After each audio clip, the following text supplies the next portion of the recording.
Bismillahirrahmanirrahim. Assalamualaikum warahmatullahi wabarakatuh.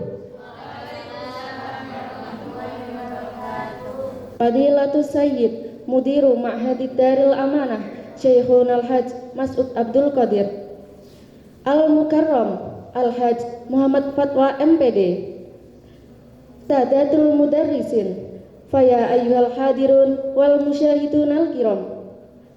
Alhamdulillah wa syukurillah wassalatu wassalamu ala rasulillah wa ala alihi wa sahbihi wa mawalah, amma ba'dah. Alhamdulillah, kami bersyukur selalu. Ungkapan lahiriah dari dalam kalbu kami haturkan kehadirat Allah subhanahu wa ta'ala yang satu, Maha Tunggal tanpa sekutu, Raja di Raja tanpa sang ratu, tempat seluruh hambanya meminta dan mengadu. Karena rahmat dan nikmatnya kita dalam keadaan sehat walafiat, karena taufik dan hidayahnya kita dalam keadaan Islam dan iman, dan karena ma'unah dan inayahnya saat ini kita semua dapat bermujalasah dan bermuwajahah dalam suasana ukhuwah Islamiyah dalam rangka kajian Ramadan ke-18 1441 Hijriah Pondok Pesantren Darul Amanah. Limpahan sholawat dan rahmat semoga tercurahkan sampai hari kiamat kepada insan termulia, pemimpin umat, pemegang kunci selamat baik di dunia maupun di akhirat. Beliau junjungan kita, Nabi besar Nabi Muhammad sallallahu alaihi wasallam. Summa sholatu wassalamu abadan ala nabiyil hashimi ahmadan. Allahumma sholli ala sayyidina Muhammad. Baiklah, sebelum kita mulai acara pada pagi hari ini, alangkah baiknya kita buka dengan bacaan Ummul Furqan. Liridhoillah wali syafaati Rasulillah wa ala kulli niyatin sholihah. Al-Fatihah.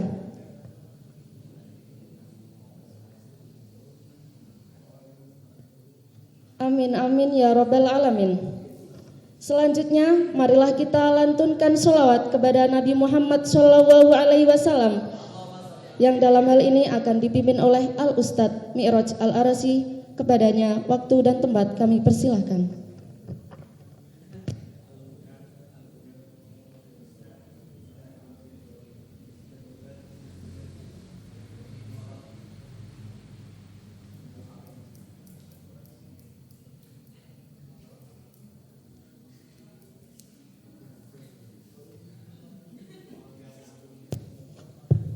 Allahumma shalli ala sayyidina Muhammad.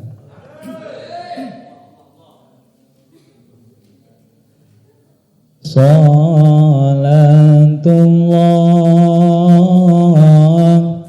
salamullah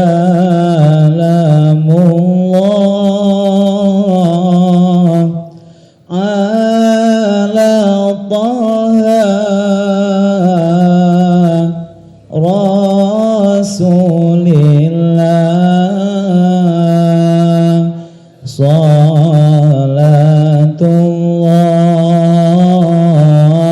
salamullah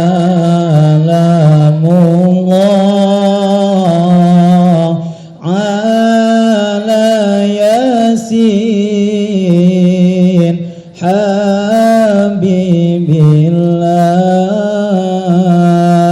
Salatullah salamullah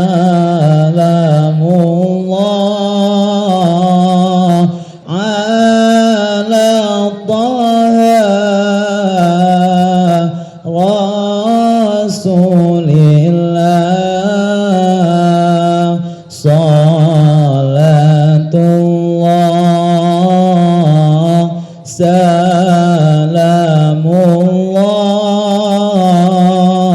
ala Yasin Habibillah.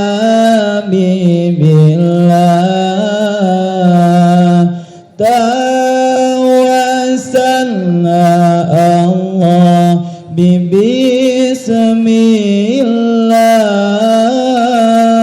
wa bil hadi Rasulillah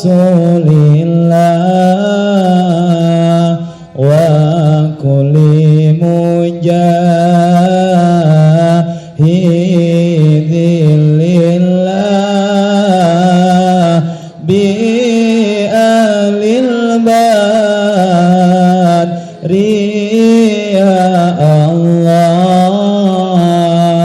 Salatullah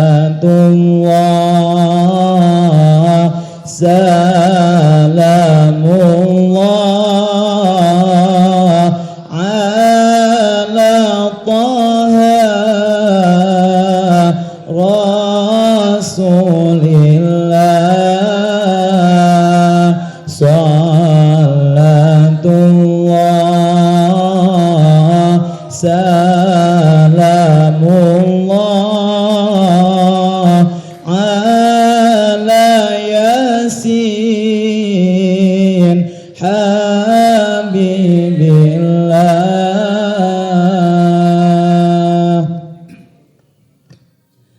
li hamsatun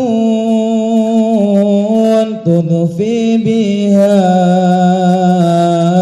harral wabail hatima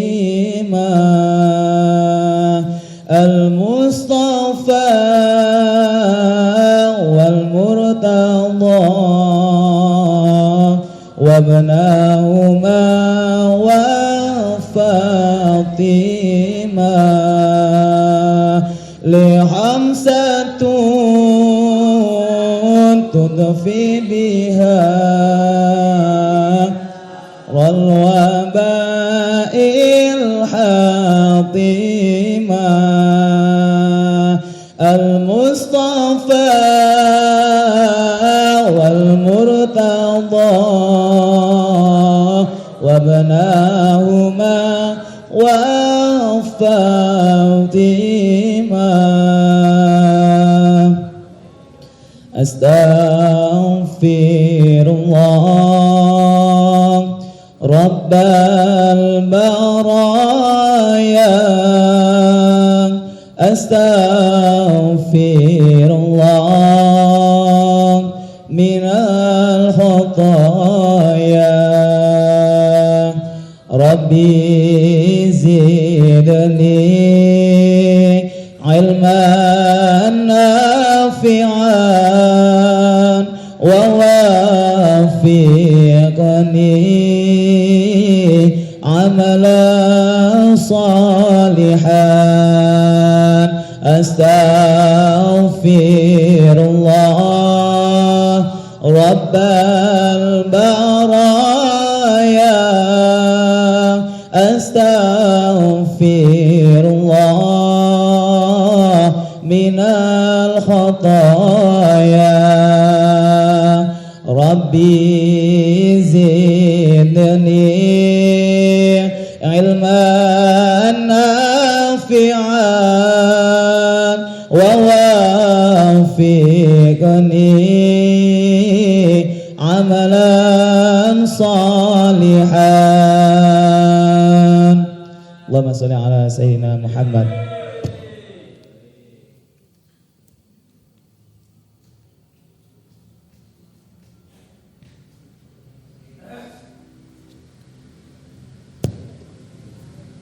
Terima kasih kami sampaikan kepada Al-Ustadz Mi'raj Al-Arasi yang telah melantunkan sholawat dengan indah nan merdu, membuat hati menggebu-gebu, menambah belenggu rindu, yakni rindu kepada Nabiyana Nabi Muhammad Sallallahu Alaihi Wasallam.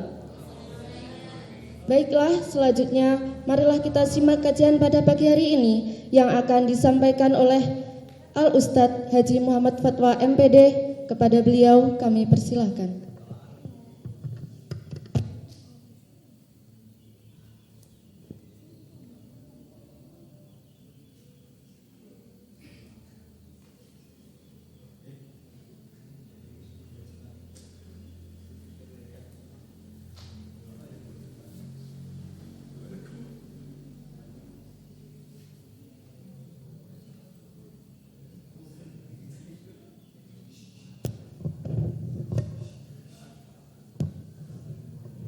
Bismillahirrahmanirrahim. Assalamualaikum warahmatullahi wabarakatuh.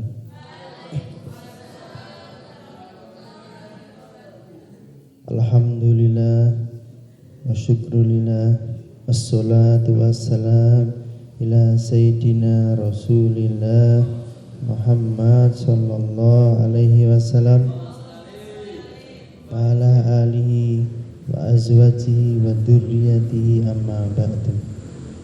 Alhamdulillah, hari ini hari yang penuh barokah, yang penuh rahmat, yang penuh hidayah, bulan yang penuh ampunan, bulan Ramadan.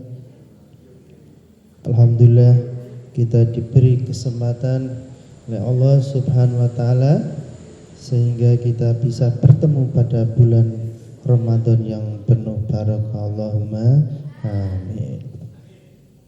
Yang kami muliakan pimpinan pondok dan pendiri Pondok Pesantren Darul Amanah Kiai Al-Hajj Mas'ud Abdul Qadir, pada ustadz-ustadzah yang di pondok ataupun di rumah, kepada santri-santri Darul Amanah yang di rumah. Alhamdulillah, semoga dengan berbagai acara di pesantren meskipun di rumah semuanya dirahmati, diberkahi oleh Allah. Allahumma amin. Pagi ini kita akan melanjutkan dalam kitab Sama'il Nabi. Bagaimana, apakah kalian sudah merasakan tentang kehidupan Nabi di dalam diri kalian? Kita sudah 3 minggu pertemuan selama bulan Ramadan. Apakah kalian sudah khusyuk dengan ruhnya Nabi pada diri kalian? Yang di pondok dan yang di rumah, apakah kalian sudah merasakan ruhnya Rasulullah sallallahu alaihi wasallam? Apakah sudah? Ya, kalau belum ya perbanyak baca sholawat lagi ya. Sebelum apa? Sebelum ajal menjemput kita. Karena hadiah yang terbaik apa? Hadiah yang terbaik itu selama kita di dunia, ketika kita wafat, ketika kita meninggal, siapa yang menjemput? Yang menjemput roh kita itu adalah baginda Nabi. Jadi Nabi itu akan datang ketika orang meninggal itu, akan datang kepada kita, sehingga apa? Orang itu yang husnul khatimah kan tersenyum itu ya. Nah, siapa yang tahu husnul khatimah atau tidak? Ya hanya Allah dan Nabi saja. Mungkin ada yang mengatakan itu mungkin nanti mati syahid ya. Kita kan tidak tahu. Kita cuma di dunia itu cuma berdoa semoga mati syahid. Tapi yang tahu kan cuma Allah dan Rasulnya ya. Jadi ketika meninggal ya, Nabi itu akan menjemput kita, akan menjemput dengan bahagia. Itu pertemuan antara di dunia menuju alam barzah ya. Makanya berbanyak baca Allahumma sholli ala Muhammad. Berapa kali? 10.000 kali. Baca Al-Fatihah berapa kali? 1000 kali. Mumpung masih muda, Ustadz, santri-santri yang di rumah mumpung masih muda, belum banyak kerjaan, dikerjakan. Di hadis selanjutnya, hadis nomor 16, hadatsana Abu Raja Qutaibah bin Sa'id qala hadatsana Khatimu ibnu Ismail Al-Ja'di bin Abdurrahman qala sami'tu Sa'ibah bin Yazid yaqulu dhahabat bi kholati ilan Nabi sallallahu alaihi wasallam faqalat ya Rasulullah inna ibnu ukhti waji'un famasaha ra'si wa da'ali bil barakah wa tawaddu'a fasharibtu min wudu'ihi wa qumtu khalfa dhahrihi fanadartu ilal khatimi baina katifaihi fa idza huwa mislu ziral hajalah. Ini bab tentang khatimun nabi ya, atau salah satu tanda kenabian ya, yang ada pada diri Rasulullah. Fama saharoksi. Jadi ketika itu namanya Abu Yazid ya, Sa'id bin Yazid, dipegang kepalanya oleh Rasulullah, didoakan. Kepalanya dipegang, didoakan. Makanya kalau kalian di zaman sekarang kalau ketemu orang soleh itu minta pegang kepalanya, minta doakan. Kan Nabi sudah tidak ada. Nabi tidak ada, siapa yang ganti? Para sahabat. Jadi derajatnya di bawah Nabi itu sahabat, di bawahnya sahabat siapa? Tabi'in, di bawahnya tabi'innya ya tabi'in, sampai ulama siapa sampai guru-guru kita. Makanya kalian jangan lupa minta doakan pada guru kita, dipegangkan kepalanya. Kalau perlu kepala dibuka, disuruh pegang kepalanya. Kalau ada mungkin seorang ulama itu ya, dia namanya siapa? Namanya Said Abbas, di Mekah itu Said Abbas Al-Maliki, itu nggak megang lagi, malah biasanya kepalanya apa? Dipukul, cepok. Kenapa? Ya itu untuk mendapatkan barokahnya itu ya, untuk mendoakan itu ya, biar apa? Jadi orang soleh. Jadi namanya Sa'id bin Yazid ini didoakan oleh Nabi. Akhirnya yang terjadi apa? Sa'id bin Yazid ini umurnya mencapai 94 tahun ya. Badannya itu meskipun umurnya tua, badannya masih kayak muda, pendengarannya masih jelas, matanya masih jelas,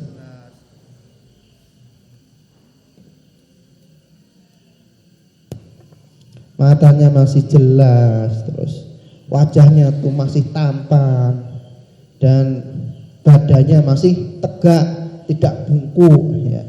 Padahal orang-orang tua itu kan biasanya badannya bungkuk. Nah ini namanya barokah doa dari orang-orang soleh ya. Nah itu Sa'id bin Yazid sangat bahagia ketika itu, sehingga beliau itu sampai tua itu masih merasakan betapa nikmatnya hidup itu ya. Setelah itu apa? Wa tawaddu'a fasyaribtu min wudu'ihi. Nah, yang dilakukan Sa'id bin Yazid ini ketika Nabi wudu, apa yang dilakukan? Jadi ketika Nabi wudu itu, air wudunya itu ditadai. Air wudunya ditadai, diambil. Untuk apa? Untuk wudu lagi ya. Jadi di hadis Bukhari itu diterangkan, wa idza tawaddo'a katu yaktiluna ala wudu'ihi. Jadi para sahabat itu ya, para sahabat itu kalau mencari barokah itu lebih gila itu. Kenapa? Wudunya Nabi ditadai, ada yang diminum ya, ada yang buat wudu lagi, sampai ketika Nabi wudu itu direbut ya. Yaktadiluna artinya apa? Saking mengharap barokahnya itu, nyaris mereka itu ya bertengkar rebutan air wudunya Nabi, antri satu-satu ya. Jadi memperebutkan air wudunya Rasulullah.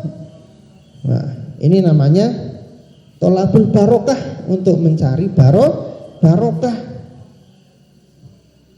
Nah, kalau di Indonesia kan biasanya orang-orang soleh itu makan atau minum, sisanya diambil ya, bekas air minumnya. Nah, itu juga namanya tolabul barokah.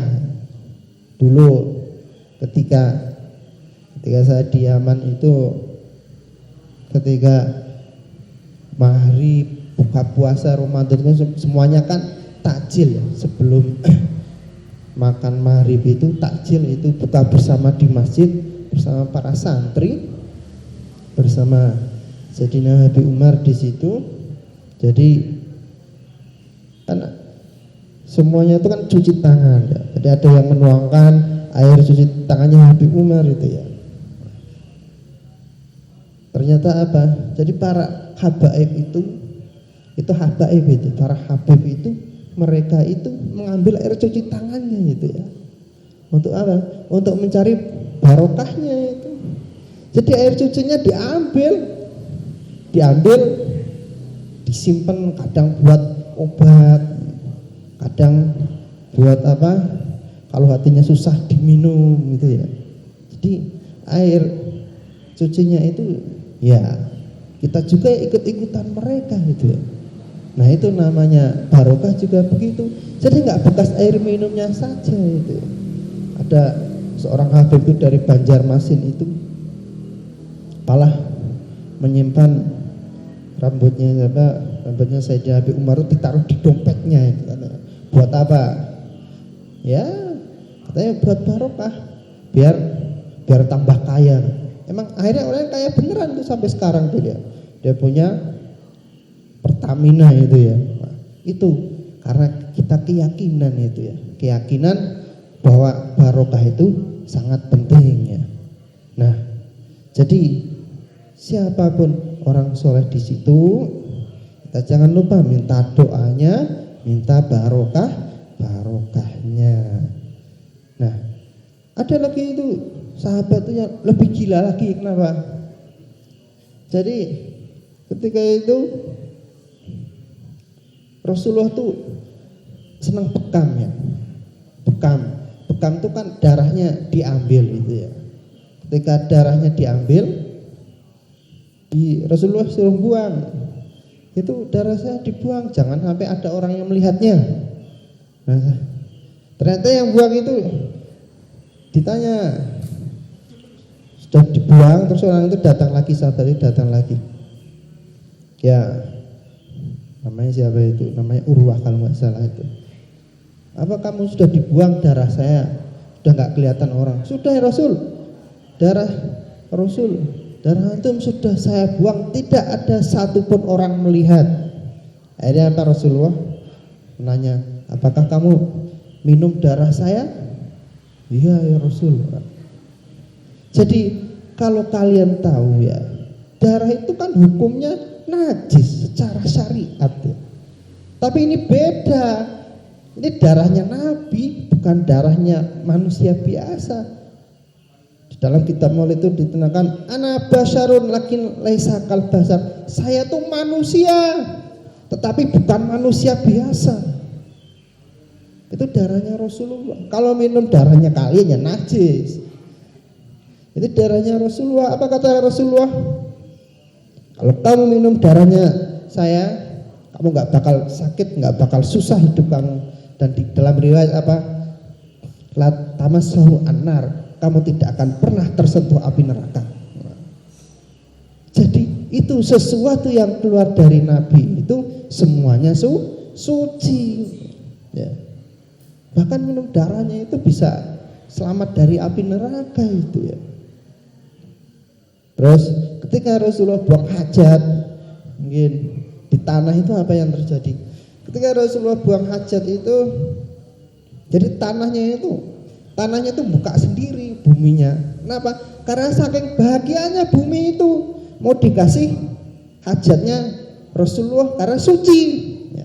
Itu buminya tuh saking bahagianya itu ya. Nah, coba kita bayangkan aja itu ya. Kalau kita istilahnya pernah minum darahnya Nabi, kita akan selamat dari api neraka. Siapa yang nggak mau kan? Pasti semua orang kan pengen ya. Nah, itu jadi sahabat tuh ketika mereka nyari barokah tuh saking gilanya begitu itu ya. Ada namanya siapa? Namanya anak angkatnya Nabi itu namanya Zaid. Dan ibu angkatnya Nabi itu namanya Ummu Aiman. Kata baginda Nabi itu, kalau kalian pengen jadi ahli surga, menikahlah dengan Ummu Aiman.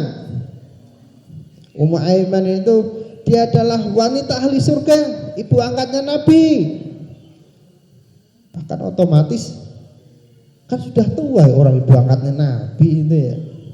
Tapi Zaid itu anak angkatnya Nabi bilang, "Ya Rasul, saya mau."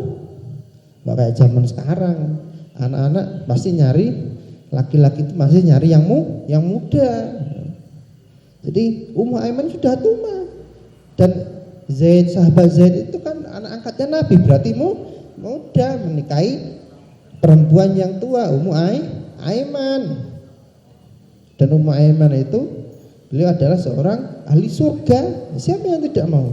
Akhirnya mereka berdua menikah. Lahirnya siapa? Lahirlah namanya Usamah bin Zaid, mempunyai putra namanya Usamah bin Zaid. Dan Ummu Aiman itu setiap hari khidmah kepada Nabi ya, bantu Nabi, khidmah di rumahnya Nabi. Nah, suatu hari Nabi itu kencing ditaruh di tempat ya, tempat khusus. Kalau sekarang mungkin ya kayak ember gitu ya. Terus tempat itu atau kayak gayung atau mangkok gitulah. Nah, dibuang. Ternyata apa? Bekasnya itu diminum sama Ummu Aiman itu. Bekas kencingnya Nabi itu. Apa kata Nabi? Dipanggil Ummu Aiman. "Ya Ummu Aiman, apa kamu minum bekas air kencing saya?" "Ya Rasul." Apa kata Rasulullah? "Kamu tidak akan susah seumur hidup kamu dan api neraka tidak akan menyentuh kamu." Jadi semua itu yang keluar dari Nabi itu suci. Ya. Nah, suatu hari ada namanya Urwah itu diutus Nabi untuk keliling ke negara Persia, ke negara mana Romawi, ke negara Najasyi ya. Ini di hadis Bukhari ya, di hadis Bukhari diterangkan bahwa Urwah itu keliling ke negeri-negeri itu, dan Urwah itu tidak pernah melihat istilahnya raja yang lebih dihormati daripada Nabi. Nah, Urwah kan melihat raja Romawi sangat disegani. Tapi ketika Urwah kembali ke Madinah, ketemu dengan Nabi, dan bilang kepada sahabatnya, kita ini para sahabat ini lebih istilahnya manusia. Kita adalah manusia yang sangat taat kepada Nabi. Jadi nggak ada raja manapun tuh yang lebih dihormati, lebih ditaati kepada Rasulullah. Nah, kenapa? Karena ya tadi itu Nabi itu ada yang minum darahnya. Bahkan di hadis Bukhari di tengah wa in takhawmatan ila waqat fi kafa rajulin minhu fadalaka biha wajhu wajiltuhu. Bahkan ketika Nabi meludah itu apa? Ludahnya itu sebelum jatuh ke tanah itu ditampani. Ditampani apa? Diisapkan di tubuhnya sahabat. Mana ada raja yang begitu ya. Jadi ludahnya itu diusapkan di tubuhnya sahabat itu ya. Nah, dan kenapa? Apakah Nabi itu mencegah? Tidak itu. Nah, Nabi tidak mencegah. Kalau Nabi mencegah ya sampai sekarang nggak ada itu namanya orang-orang atau mencari barokah, itu nggak ada ya. Makanya Nabi tidak mencegah. Kalau Nabi ngomong apa? Ya idza takallama hafadu aswatahum.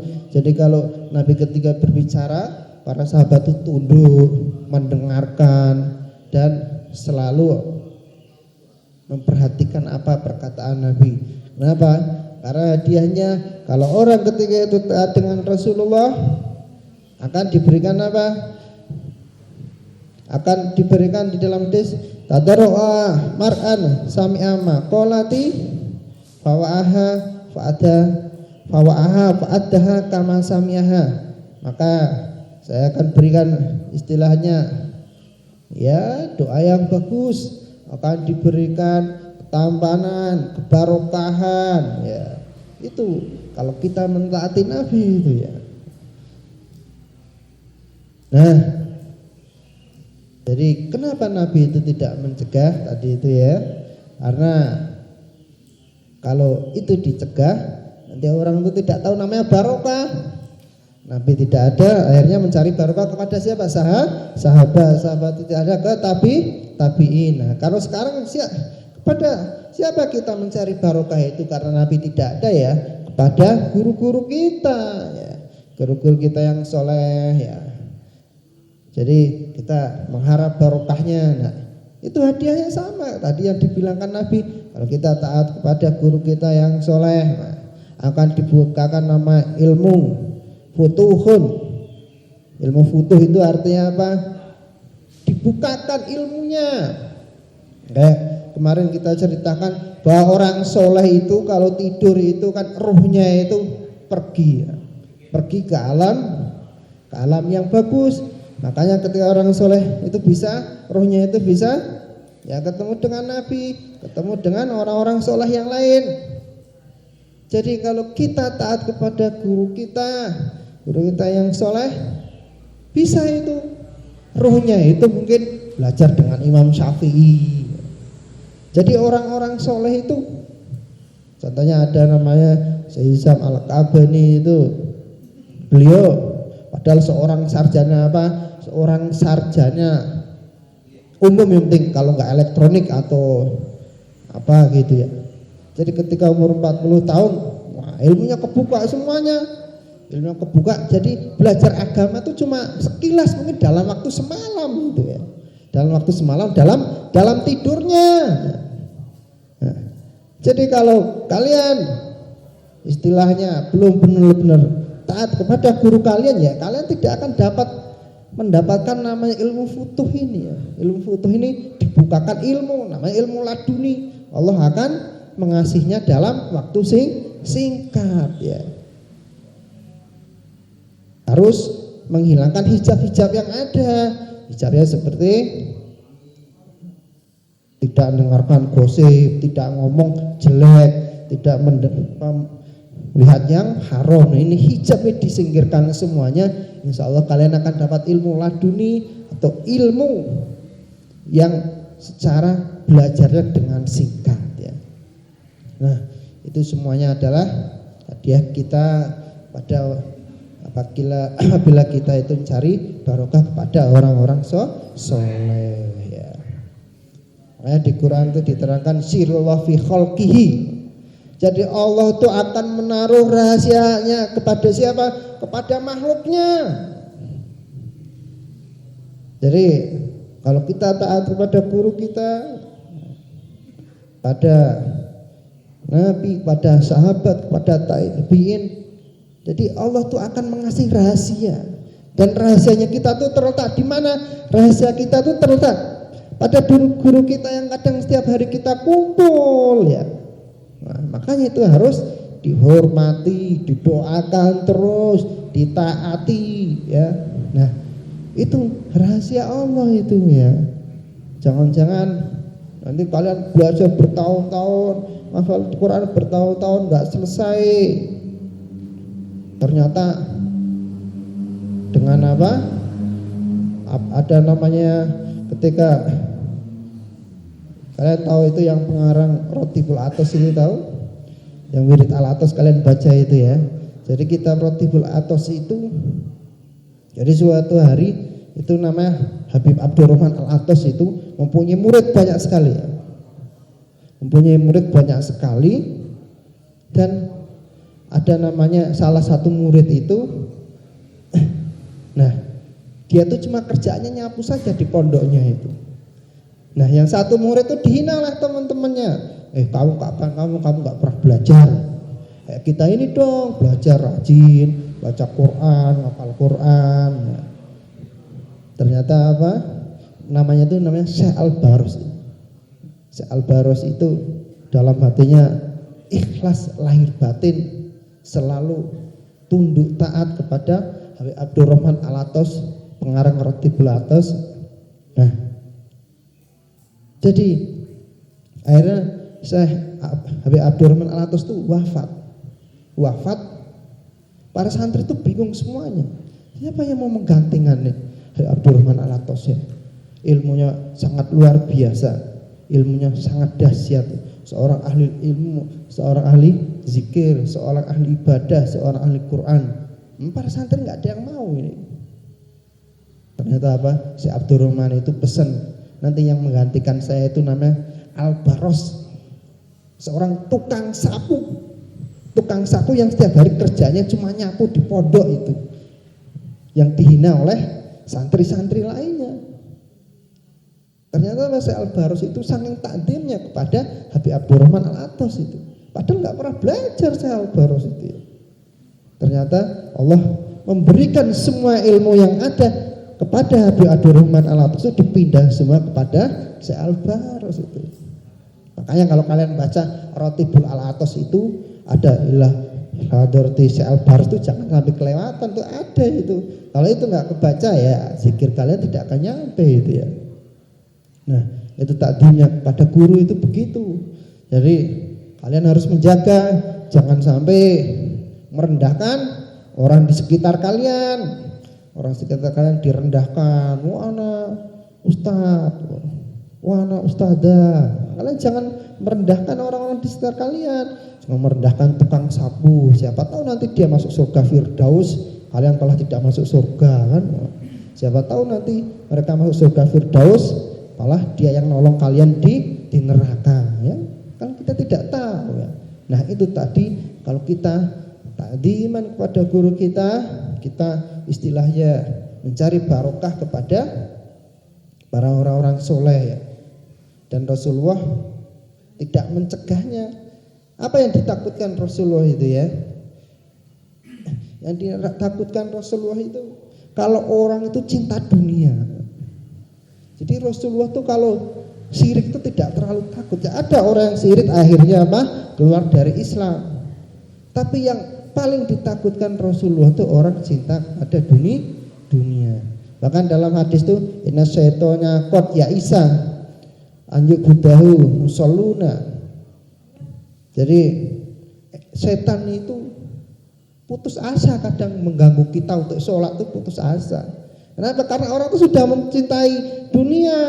Dia akhirnya ketika ibadah itu ya malas, puasa malas, puasa malah gosip, ya pahalanya puasa hilang. Puasa malah berbohong, ya pahalanya puasa hilang. Sholat kelewatan, sholat subuh jam 7, ya akhirnya apa ya nggak dapat sholat kan. Jadi Allah yang takutkan Allah itu orang mencintai dunia ya. Nah, jadi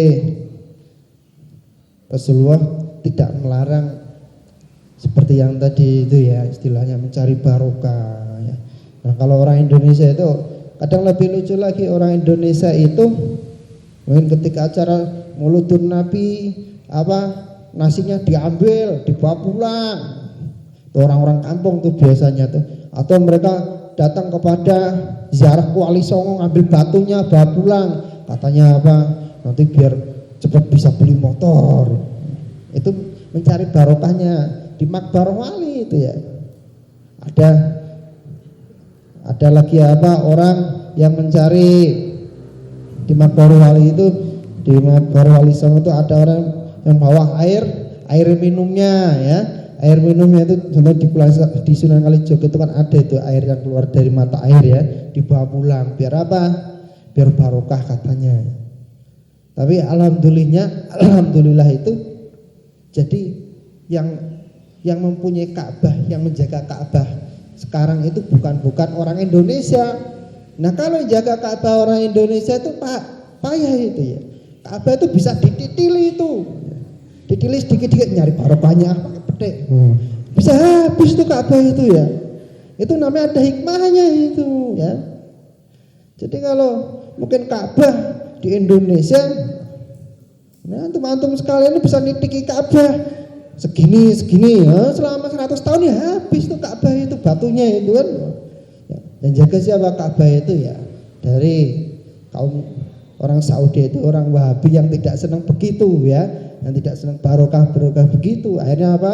Kalau orang dekati Ka'bah haram ya. Alhamdulillah begitu. Kalau dibiarkan aja itu ada namanya talang emas itu bisa dikerajim sama orang Indonesia itu ya. Ada talang emas, ada namanya kain kiswah itu bisa digunting itu. Kain kiswah itu harganya kan miliaran itu ya. Bisa digunting untuk apa? Untuk nyari barokah. Bawa pulang taruh dompetnya biar kaya katanya.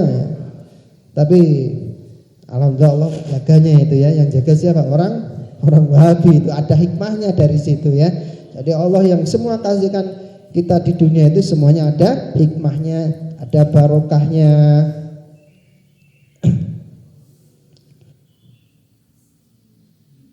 Dan setelah itu sahabat Zaid itu berdiri di mana? Wanadhartu ilal khatim baina katifaihi. Jadi sahabat Zaid itu berdiri di belakangnya Nabi dan melihat tanda kenabian di mana di belakang punggungnya Nabi. Seperti apa? Mislu zirul hajalah. Seperti bentuknya itu sebesar telur burung dara. Tempatnya di mana?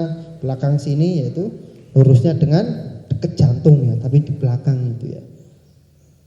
Seperti apa? Telur burung dara itu salah satu tanda kenabian. Hadis selanjutnya, ra'aitul khatimi baina katifi Rasulillah gudotan hamra mislu bedotil hamamah. Jadi tanda kenabian tadi yaitu berupa seperti benjolan warnanya merah seperti telur burung dara. Dan hadis lain yaqul li Sa'di bin Mu'ad yauma mata itazalahu lahu arsyur rahman. Jadi Sa'di itu melihat namanya khatamun nubuwah ya, tanda kenabian itu. Dan ketika itu Sa'di itu wafat. Ketika Sa'di wafat, apa yang terjadi? Sa'ad bin Mu'ad ya, Sa'ad bin Mu'ad wafat itu apa yang terjadi? Arsun ya, yaitu arsun itu semuanya goncang ya, alam semesta ini semuanya goncang semuanya. Kenapa? Karena Allah sangat memuliakan namanya sahabat Sa'ad bin Mu'ad ya.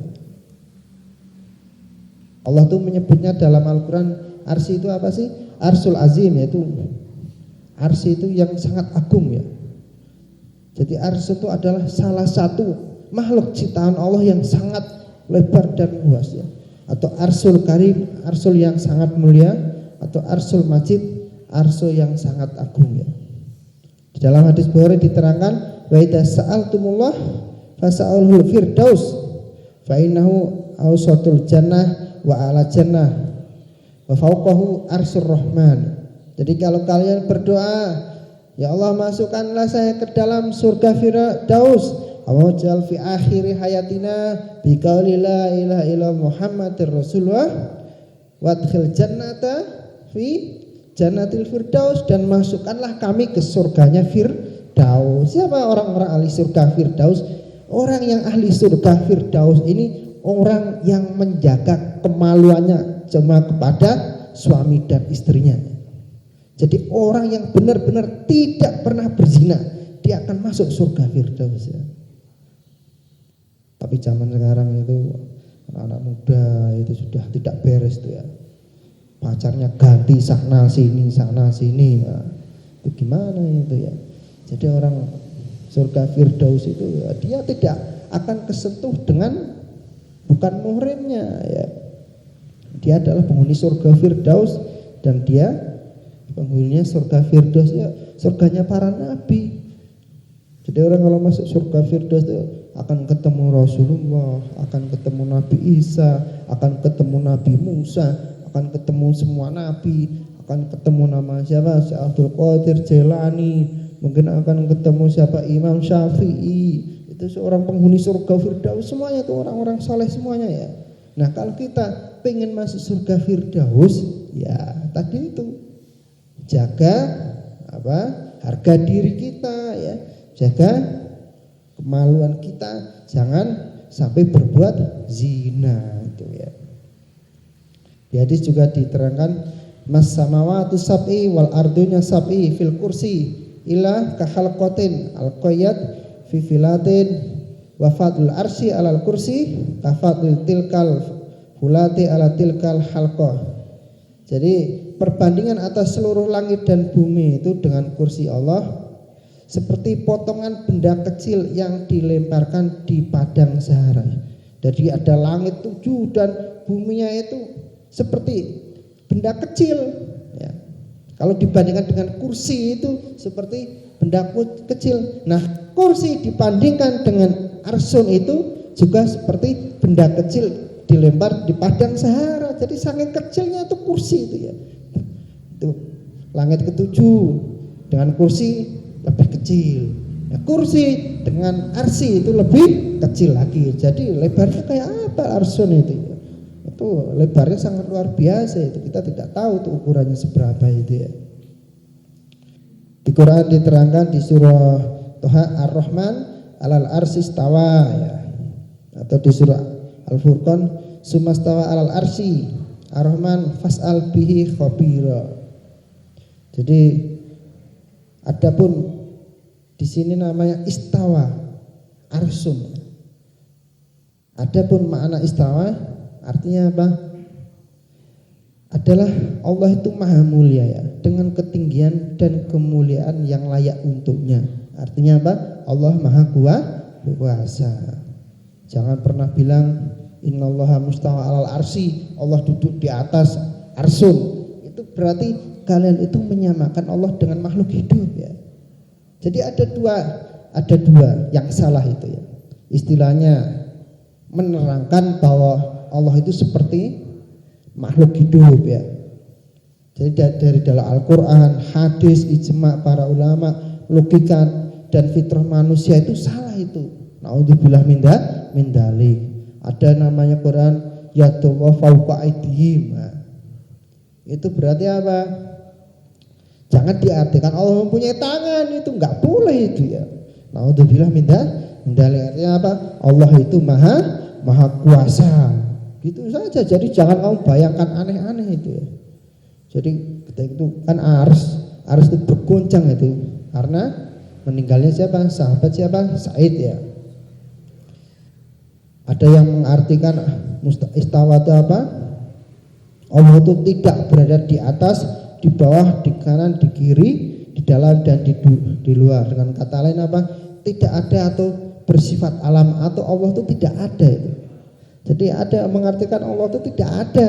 Jadi orang itu enggak bertuhan itu ya. Nah, ini yang salah itu. Jadi yang benar gimana? Innallaha mustawa alal arsy, berarti Allah itu maujudun. Laisa zamanun wa makanun. Allah itu ada tapi tidak punya waktu, tidak ada tempat, dan Allah maha kuasa. Hati-hati ini ya. Ini sudah ikut dalam akidah. Jadi akidahnya jangan sampai salah. Nanti ada orang bilang apa? Allah di mana? Kamu pernah lihat Allah enggak? Enggak, ada itu loh di mana? Di atas. Nah, salah itu. Jadi jangan sampai ngomongnya salah ya. Hati-hati, kadang kan kita salah kalau ngomong itu.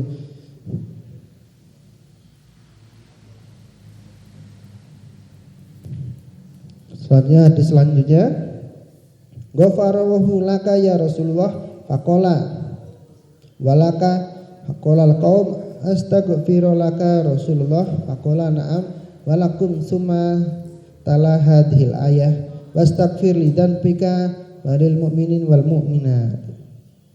Jadi ketika kapan Rasulullah itu mendoakan saya? Kapan Rasulullah mendoakan kita? Kapan Rasulullah mendoakan kalian semua? Apakah ketika Rasulullah masih hidup saja? Tidak ya. Di surah An-Nisa diterangkan, walau annahum idzalamu anfusahum ja'uka fastaghfirullah wastaghfir lahumur rasul. Jadi kalau kita banyak dosanya, kita temuinya baginda Nabi, minta ampunan ke baginda Nabi. Nah, sekarang di mana baginda Nabi ya? Jadi di Al-Baqarah itu diterangkan wala taqulu liman yuqtal fi sabilillah amwatun walakin latas urun bal ahyaun walakin latas urun. Jangan kalian mengatakan orang yang mati di jalan Allah itu meninggal. Kalian jangan pernah bilang orang yang syahid di jalan Allah itu meninggal ya. Bal ahyaun, mereka itu tetap hidup. Walakin latas urun, tapi kalian tidak bisa merasakan kalau hijab kalian tidak terbuka. Seperti Nabi ketika Isra Mi'raj menemui siapa? Nabi Isa, Nabi Musa. Jadi orang yang soleh itu masih ada itu ya.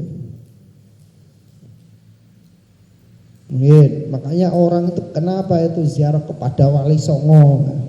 Coba kalau kalian pikir, kalian tuh yang masih hidup bisa nggak menghidupi orang yang hidup kan? Kalian tuh kan hidup sekarang, bisa nggak ngasih rezeki kepada orang yang hidup? Bisa nggak?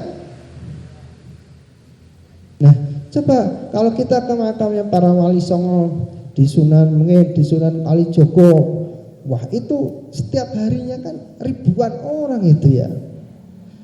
Apa akhirnya dapat ada namanya travel bis. Itu kan orang meninggal menghidupi yang hidup. Ada namanya toko-toko kan. Ada namanya warung-warung banyak. Itu orang yang wafat, yang syahid menghidupi orang yang hidup. Kalian jangan bayangkan kepada Nabi terlalu tinggi ya. Bayangkan aja di makamnya para wali songo itu ya. Di mana di Sunan Ampel. Di Sunan Ampel itu saya punya teman di sana dekat makamnya Sunan Ampel itu, rumahnya itu cuma berapa tuh 6 meter. Jadi 3 kali 5 kalau nggak salah, ukurannya itu cuma 3 kali 5, 3 meter, panjangnya 6 meter. Itu harganya berapa? Rumah itu harganya 4 miliar itu ya. Karena di dekat makamnya Sunan Ampel itu. Nah itu orang yang sudah meninggal, yang wafat, bal ahyaun, mereka tuh sebenarnya masih hidup, tapi apa? Walakin latas urun, kalian tidak pernah bisa merasakan kalau kalian hijab kalian masih tertutup. Ya, kalian nggak akan bisa merasakan bahagia di makom para wali kalau hijab kalian masih tertutup, apalagi merasakan baginda Nabi itu ya. Kalau kalian di makom wali itu sudah bahagia, sudah hijabnya terbuka, ya bisa kalian ketemu siapa? Sunan Gunung Jati di dalam mimpi kalian, untuk ketemu Sunan Ampel.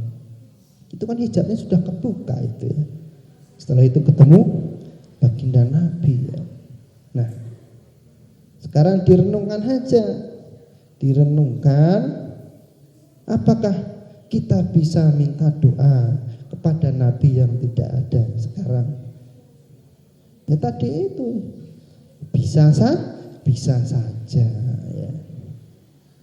Nah, jadi kita ini yang masih hidup ini, apakah kita bisa menghidupi orang lain? Ya berusaha gimana kita biar bisa menghidupi orang-orang yang masih hidup ya.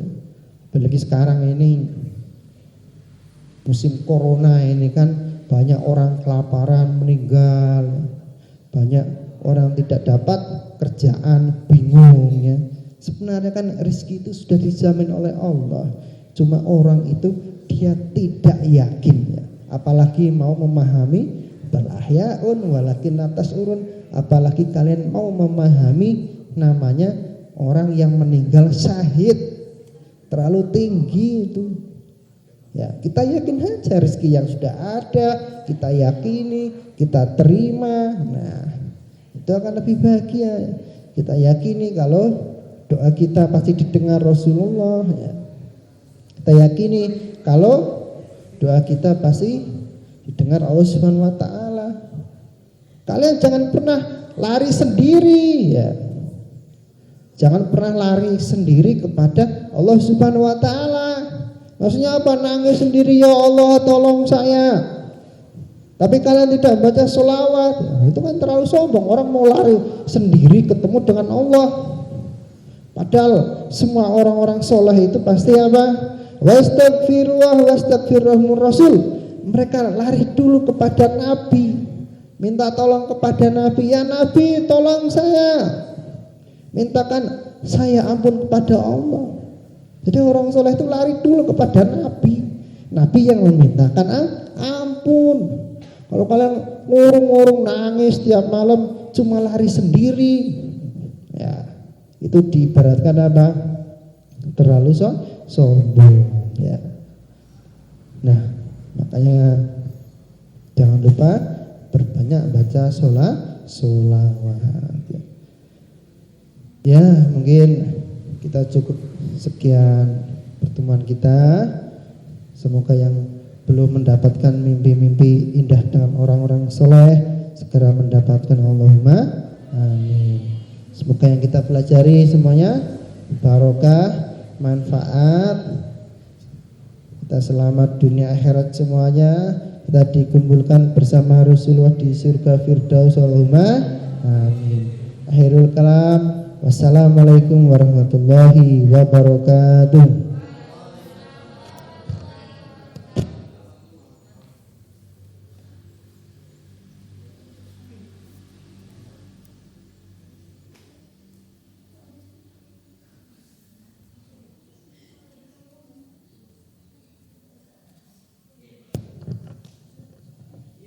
Kami ucapkan terima kasih kepada beliau Al-Ustadz Haji Muhammad Fatwa MPD. Semoga dengan ilmu yang beliau sampaikan dapat menambah wawasan dan keberkahan ilmu bagi kita semua. Akhirnya sampailah kita di penghujung acara. Marilah kita tutup acara pada pagi hari ini dengan bacaan hamdalah. Saya selaku pembawa acara mohon maaf dengan sepenuh hati bila mana ada tutur kata yang menyakiti hati atau perilaku yang kurang simpati. Manusiawi adanya salah dan keliru sudah pasti. Karenanya seluas langit membentang, sejauh mata memandang, sedalam lautan berjuang. Demikianlah saya mohon maaf atas segala hal yang hilaf. Ya Nurul Hilal. Saya sadar diri karena saya tidak bisa bernyanyi, maka saya akhiri dan saya sudahi. Untuk itu saya pamit undur diri. Wallahul muwaffiq ila aqwamit thoriq. Wassalamualaikum warahmatullahi wabarakatuh.